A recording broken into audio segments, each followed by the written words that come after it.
Hello everyone. Today we're looking at parallel compression setup in Ableton Live. So we're not actually going to be adding compression today, we're simply going to be preparing the mixer for parallel compression.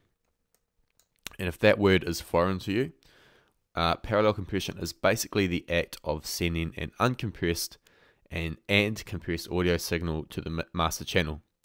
So you get the benefits of compression while keeping the dynamic range intact, and it's a nice way to beef up your drums or whatever you're doing or whatever instrument you use it on.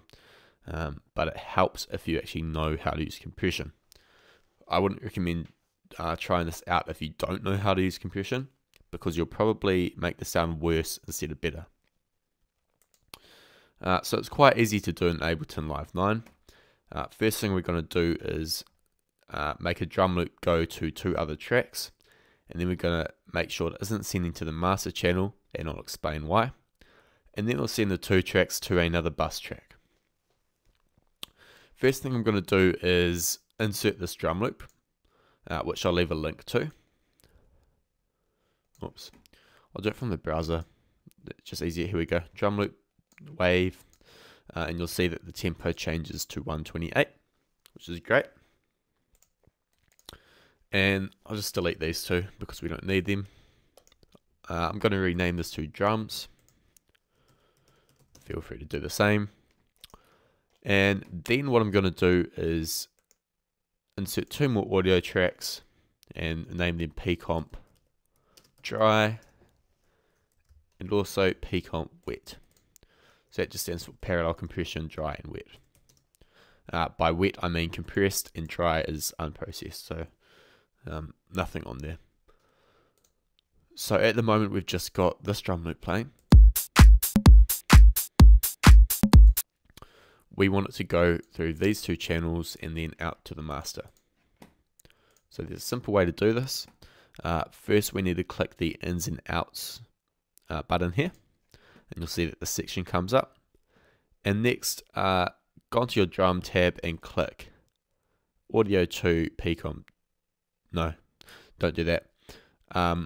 Audio from drums on pcomp dry, and audio from drums on pcomp wet. So now we've got,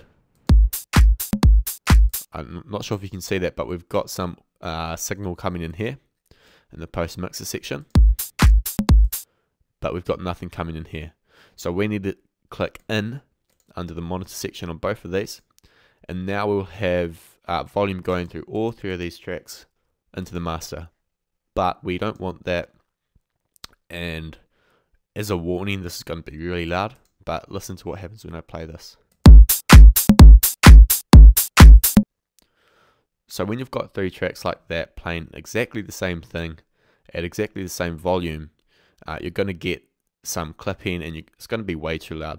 So the first thing we're going to do is turn these two channels down a bit, and then we want to grab our original track, which is our drum loop, and click audio to sends only. This way it's not going to be sending to the master, it's just going to be going through these and then out to the master. So we're only getting two tracks going to the master now, not one.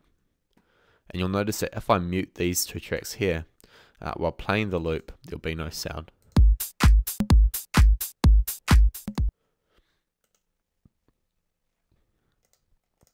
Okay, so now that we've done that, we're almost there.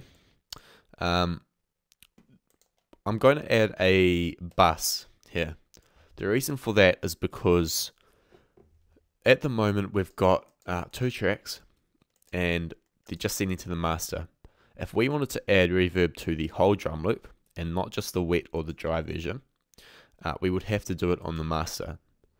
Now this is fine when you're just working with a single drum loop like we are now, but if you were doing this in a song where you've got, you know, bass, synths all going to the master, if you want to add reverb to just the drum loop, you're going to affect everything if you add it on the master.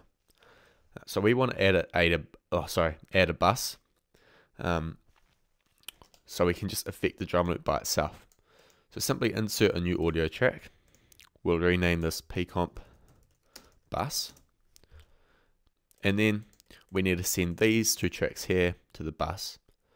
It's pretty simple. If we go pcomp dry, audio to pcomp bus, and do the same with pcomp wet, we won't have it going through because we haven't.